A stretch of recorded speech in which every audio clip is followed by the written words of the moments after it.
4వ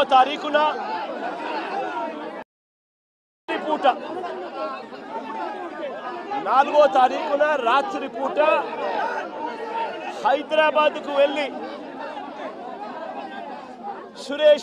సురేష్ను ఒక దళితుడిని, సురేష్ను ఒక ఎక్స్ ఎంపీని అరెస్ట్ చేశారు.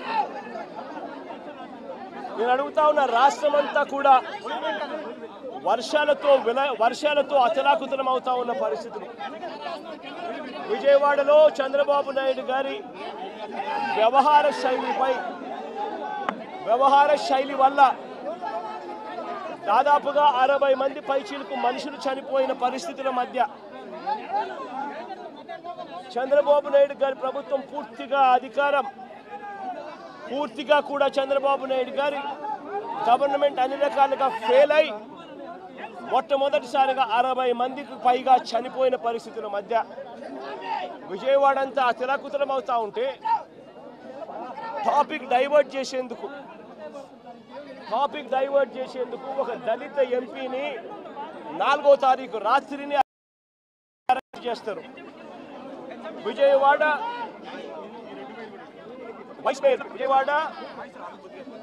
డిప్యూటీ మేయర్ను అరెస్ట్ చేస్తారు.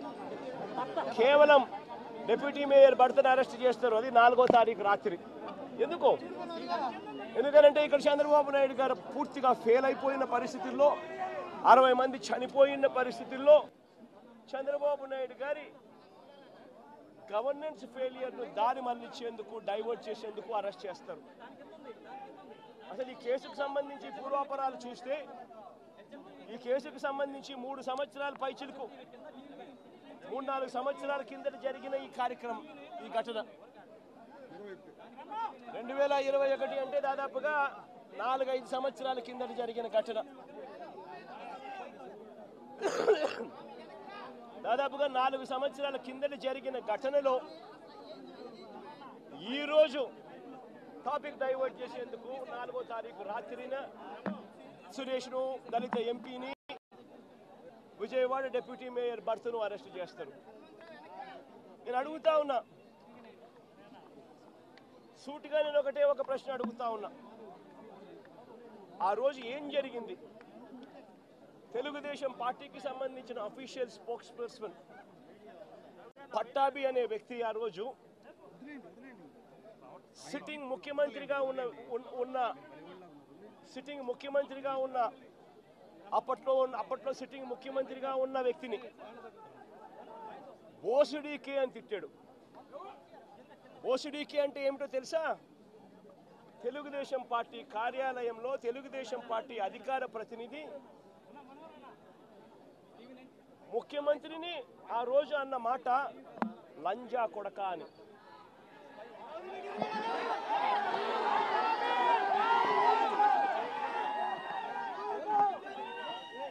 నిజంగా ఆ మాదిరిగా ఒక వ్యక్తి తిడితే రాష్ట్ర వ్యాప్తంగా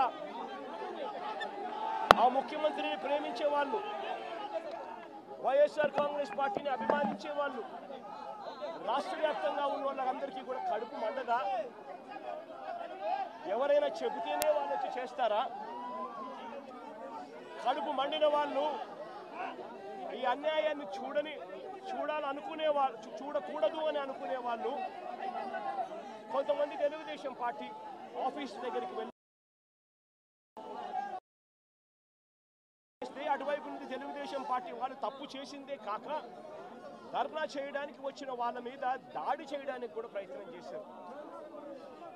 ఆ దాడి జరిగిన పరిస్థితుల్లో, ఆ తోపులాటలో, ఆ తొక్కిసలాటలో తెలుగుదేశం పార్టీ ఆఫీసు మీద కొద్దో గొప్ప రాళ్ళు పడిండొచ్చు. నేను అడుగుతా ఉన్నా, ఆ జరిగిన ఘటనను ముఖ్యమంత్రిగా నన్ను అన్నా కూడా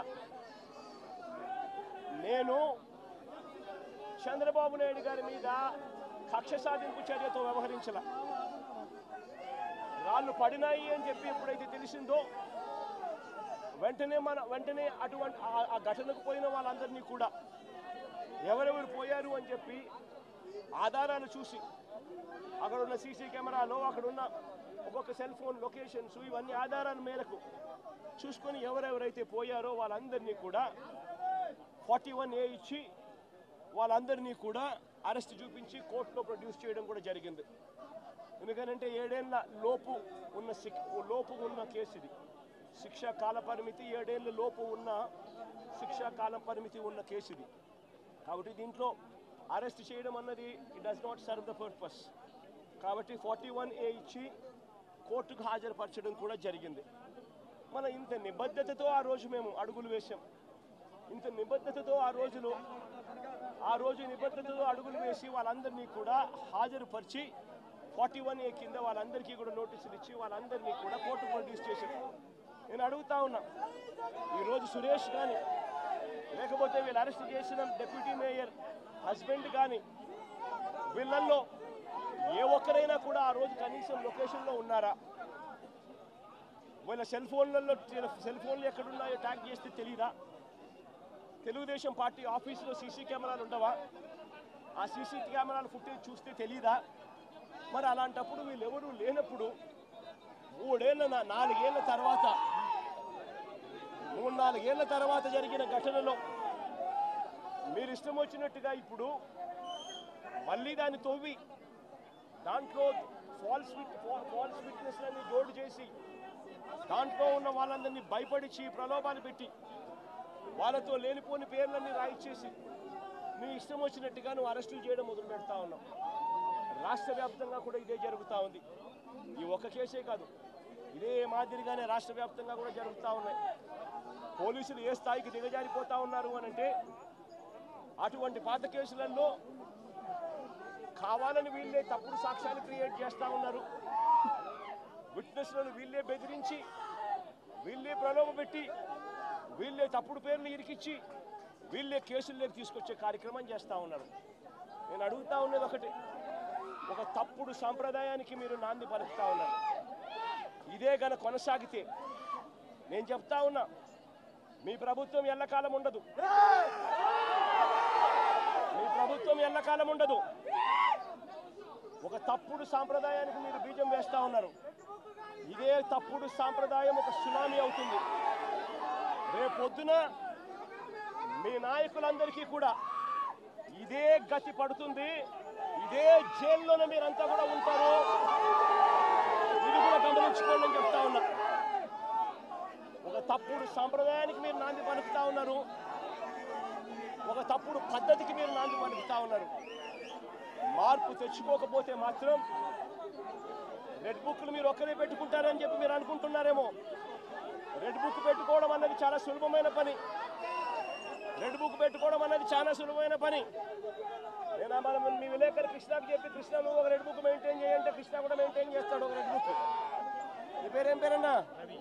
రవికి చెప్పి, రవి నువ్వు ఒక రెడ్ బుక్ మెయింటైన్ చేయ రవి అని అంటే రవి కూడా మెయింటైన్ చేస్తాడు. అదే పెద్ద ఘనకార్యం కాదు, గొప్ప పని కాదు. ఆ తర్వాత రెడ్ బుక్లో పెట్టిన పేర్లన్నీ తీసుకొని వాళ్ళని ఇరికించడము, వాళ్ళ ఇళ్లను ధ్వంసం చేయడము, వాళ్ళ ఆస్తులను ధ్వంసం చేయడము, వాళ్ళ మీద దొంగ కేసులు పెట్టడము, ఇదే ఒక పరిపాలన కింద రాజ్యాధికారం చేయడం మొదలు పెడితే మాత్రం రాజ్యాధికారం ఎలా ఉంటుంది అంటే ఇప్పుడు చంద్రబాబు నాయుడు గారి పాలన ఎలా ఉందో అలా ఉంటుంది.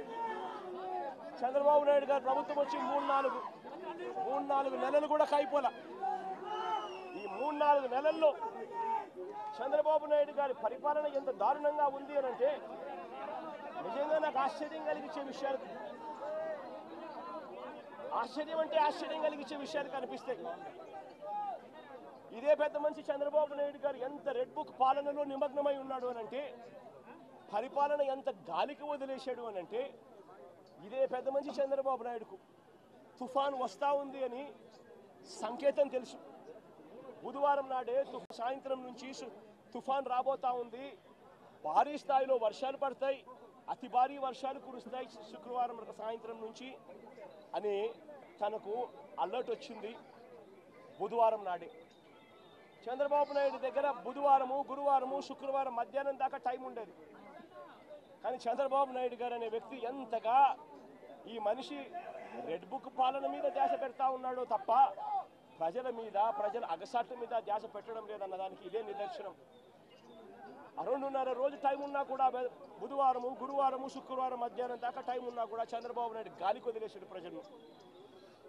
తాను అదే రోజే బుధవారం రోజే అలర్ట్ వచ్చిన రోజే తాను రివ్యూ మీటింగ్ తీసుకుని ఉంటే డ్యాములన్నీ ఒకవైపున నిండి ఉన్నాయి అనే సంగతి తనకు తెలుసు. పై రాష్ట్రాల నుంచి మహారాష్ట్ర నుంచి కర్ణాటక నుంచి తెలంగాణ నుంచి నీళ్లు వస్తున్నాయని సంగతి తెలుసు. మాన్సూన్ వల్ల అటు పై రాష్ట్రాల నుంచి వరదలు వస్తూ ఉన్నాయనే సంగతి తెలుసు. మన రాష్ట్రంలో కూడా తుఫాన్ రాబోతా ఉంది అనే సంగతి కూడా తెలుసు. మరి అలాంటప్పుడు చంద్రబాబు నాయుడు ఏం చేయాలి? బుధవారం రోజు రివ్యూ తీసుకుని రెవెన్యూ సెక్రటరీని, చీఫ్ సెక్రటరీని, ఇరిగేషన్ సెక్రటరీని, హోమ్ సెక్రటరీని వీళ్ళందరినీ కూడా పిలిచే కార్యక్రమం చేయాలి.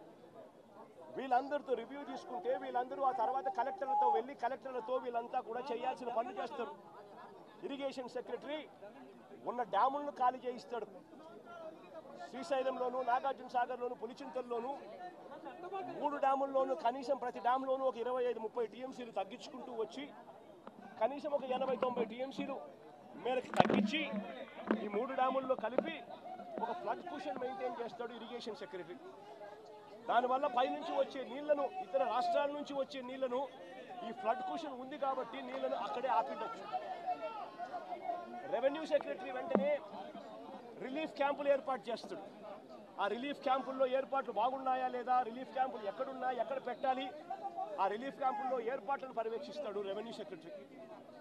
హోమ్ సెక్రటరీ లోతట్టు ప్రాంతంలో ఉన్న వాళ్ళందరికీ ఇన్ఫార్మ్ చేసి వాళ్ళందరికీ కూడా చెప్పి ఇలా తుఫాన్ రాబోతా ఉంది అని చెప్పి వాళ్ళందరినీ షిఫ్ట్ చేసే కార్యక్రమం హోమ్ సెక్రటరీ చేయిస్తాడు. మరి నేను అడుగుతా ఉన్నా, ఇదే పెద్ద మంచి చంద్రబాబు నాయుడు ఇవన్నీ చేశాడా అని అడుగుతా ఉన్నా. మరి ఇవన్నీ ఎందుకు చేయలేదు చంద్రబాబు అని అడుగుతా ఉన్నా. ఇవన్నీ చేయకపోవడం వల్ల, ఫ్లడ్ కుషన్ ఏర్పాటు చేయకపోవడం వల్ల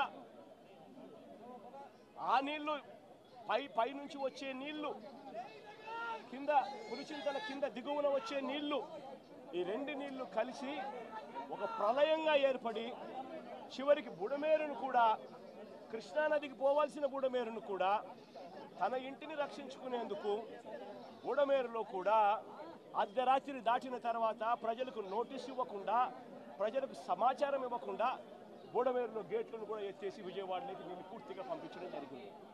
నేను అడుగుతా ఉన్నా, చంద్రబాబు నాయుడు చేసిన ఈ దుశ్చర్యకు, చంద్రబాబు నాయుడు చేసిన ఈ తప్పుడు పనికి ఏకంగా 60 మంది పైచిలకు చనిపోయినారు. ఇంకా ఎక్కువ మంది చనిపోయి ఉండొచ్చు. రిపోర్ట్లు వస్తూ ఉన్నాయి. ఈ 60 మంది ఇంతకుముందు ఎప్పుడైనా తుఫాను వచ్చినప్పుడు 60 మంది చనిపోయిన ఘటన ఎప్పుడైనా మనం చూసామా? 60 మంది ఏకంగా పైన మనుషులు చనిపోతే ఇది చంద్రబాబు నాయుడు చేసిన తప్పిదం కాదా? చంద్రబాబు నాయుడు మీద కేసు చంద్రబాబు నాయుడు గారి మీద నెగ్లిజెన్స్ కేసు అనేది ఎందుకు నమోదు చేయకూడదు అని అడుగుతా ఉన్నా. చంద్రబాబు నాయుడు గారు అనే వ్యక్తి వల్ల 60 మంది చనిపోయిన తర్వాత ఆ వ్యక్తి రివ్యూ తీసుకోకపోవడం